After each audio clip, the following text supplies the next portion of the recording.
এই বিডিআর এর ঘটনা হাসিনা আসার 1 মাস পরেই কেন ঘটলো? হাসিনা সবকিছু জানতো। 4 জনে সেদিন ডিনারে কেন যায়নি? এটা চলে এসছে। এর আগে আমি ছিলাম, আমি গিয়েছি, হাসিনা ছিল, হাসিনাও গিয়েছে। এইবার কেন হাসিনা গেল না? তারপরের দিন কেন ঘটনা ঘটলো? হাসিনা এবং মঈনুদ্দিন এটা জানতো এবং তারা এর জন্য দায়ী, এটা মানা যায় না। কাজেই হাসিনাকে একদিন জবাব দিতেই হবে এটার জন্য। 57 জন, হ্যাঁ আমি ক্ষতিগ্রস্ত হয়েছি, আমার ছেলেদের ইয়ে হয়েছে, তারপরেও আমি বলবো 57 জন ভালো ভালো অফিসার কিভাবে মারা হয়েছে তা চিন্তা করা যায় না। তাদের পরিবারদের সঙ্গে যে আচরণ করা হয়েছে সেটা চোখে দেখা যায় না।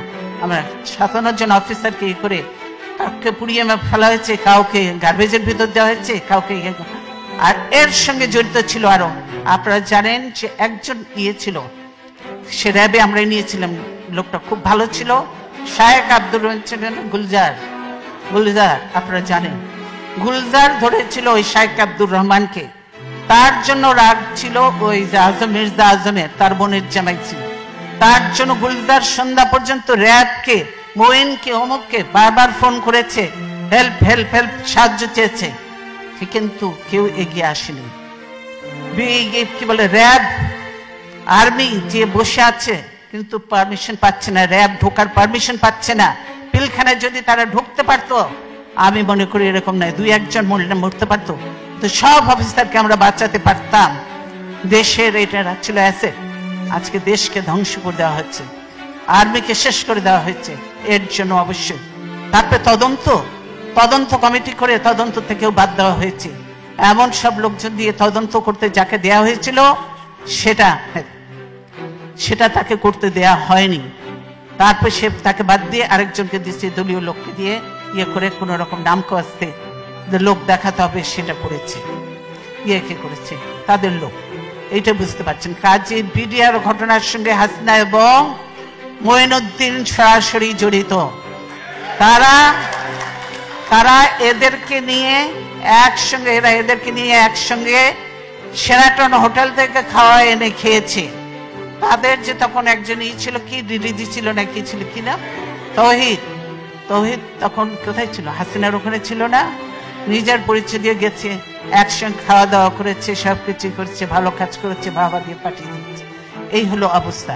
কাজে শুধু এই ঘটনা নয়, হাসিনা অনেক কিছুর সঙ্গে জড়িত। এবং বর্তমানে যে জঙ্গি তোলা হচ্ছে বিদেশিদেরকে ভয় দেখানোর জন্য, যে এই দেখো আমি ক্ষমতা থেকে গেলেন এই দেশে জঙ্গিদের উত্থান হবে, এই দেশে এইভাবে মানুষ হতে হবে, এই হবে। সেই জন্য তারেক বলেছে, আমি আর বলবো না, এই যে বলেছে, আমি শুধু ছবিটা দেখাতে চাই, অ্যালার্মিং কথাটা, অ্যালার্মিং, হ্যাঁ ছবি দিয়েছে মানব ছবি, বুঝেছেন? বলছে কি, সিজারকে গুলি করা হয় কাছ থেকে, বন্ধ ছিল সড়ক বাতি বন্ধ ছিল কেন? তার জন্য দায়ী কি বিএনপি? সরকার দায়ী হতে হবে। কেন ছিল? ডিপ্লোম্যাটিক এরিয়া ওটা, সেখানে বাতি বন্ধ থাকার কথা নয়, বাতি বন্ধ থাকা। আর এখানে জড়িয়ে দিল বিএনপি, সেই আমাদের কাইয়ুমকে জড়িয়ে দিল, যে কাইয়ুম মোটেই না। এই হলো মিথ্যা। হাসিনা মিথ্যা কথা বললো, মানে প্রতিনিয়ত হাসিনা মিথ্যা কথা বলছে এবং মানুষের উপরে অত্যাচার চালাচ্ছে। তাই আমরা বলতে চাই, আল্লাহ আছেন, আল্লাহ অবশ্যই দেখছেন, আল্লাহ বিচার করবেন।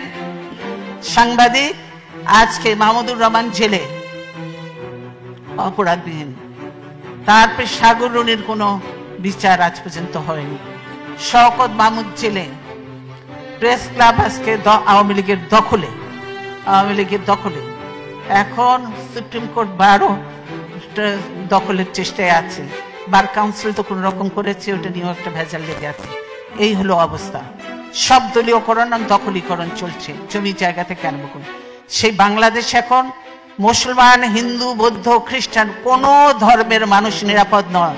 এবং যত দুর্ঘটনা ঘটছে তার সঙ্গে হাসিনা এবং আওয়ামী লীগ সরাসরি জড়িত, এবং তার পুলিশ বাহিনী, পুলিশ এবং র্যাব এরা জড়িত। তাই আমি বিদেশিদের কাছে আহ্বান করব, এই র্যাবের ইউএন মিশন বন্ধ করতে হবে, র্যাবকে বন্ধ করে দিতে হবে। র্যাবকে যে গুলি টুলি সাপ্লাই দেওয়া হয় এগুলো বন্ধ করতে হবে, নাহলে বাংলাদেশের নিরীহ মানুষরা মরবে, বিদেশেরাও মরবে। এবং এগুলো সব বন্ধ করতে হবে, র্যাব পুলিশ এদেরকে। যদি পুলিশ এই দেশে দেখেছি পুলিশরা হলো জনগণের সেবক, জনগণের নিরাপত্তা দেয় এরা। অথচ বাংলাদেশের পুলিশ জনগণকে ধরে নিয়ে যে ঘুষ নেয়, না হলে গুলি করে হত্যা করে জঙ্গলে ফেলে দেয়। এই হলো বাংলাদেশের পুলিশের অবস্থা। কাজেই আমরা খুব একটা খারাপ সময়ের মধ্যে দিয়ে বাংলাদেশ যাচ্ছে। আমরা অত্যন্ত কষ্টের মধ্যে আছি। তারপরেও আমি এতদিন গণতন্ত্রের জন্য সংগ্রাম করেছি, এখন অনেক বয়স হয়েছে, তারপরেও বিশ্বাস আছে, আস্থা আছে, আল্লাহর উপর বিশ্বাস আছে এবং আল্লাহর রহমত আছে।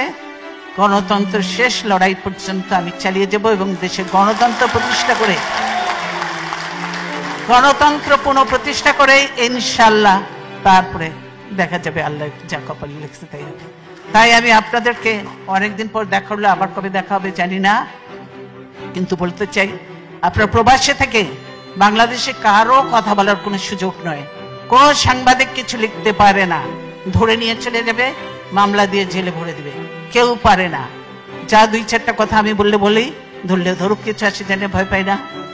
প্রবাসে আপনারা আছেন এবং আপনারা কিছু কথাবার্তা বলবেন, টকশো এখন টকশোতে যেতে পারে না, আপনারা কথাবার্তা বলবেন, আপনারা লেখালেখি করবেন, আপনারা একটু জানাবেন, সেটাই করতে হবে।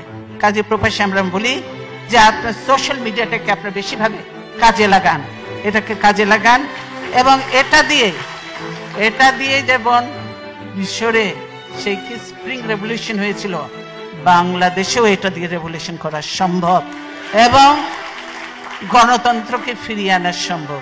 তাই আমি আমার বক্তব্য দীর্ঘায়িত না করে আপনাদের সকলকে, আপনাদের অনেক মূল্যবান সময় দিয়েছেন, সেই জন্য আপনাদেরকে ধন্যবাদ জানিয়ে আজকের মতো বিদায় নিচ্ছি। ইনশাআল্লাহ ভবিষ্যতে আল্লাহ যদি জীবিত রাখে তাহলে আবার দেখা হবে। ধন্যবাদ।